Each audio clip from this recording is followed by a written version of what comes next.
С понедельника начинаю новую жизнь. Не буду есть сладкое.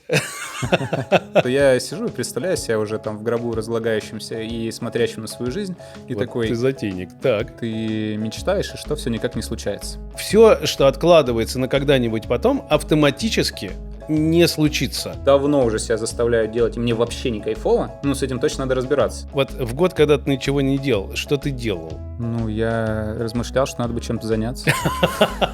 Как развить в себе вот это вот «хочу»? У каждого человека есть зов, что мое, что меня запитывает, и, возможно, еще и нужно людям. То бывает «хочу», которое ты себе придумал из идеи, постоянно с ним бежишь, оно никак не случается. Результаты для меня, а не я для результатов. Весь организм сопротивляется, сил нет, но у меня есть сверхидея. Я бы хотел вот схватить ту жизнь, которая доступна на самом деле мне прямо сейчас. Если ты вдруг нащупываешь страх, то это и ощущается как жизнь.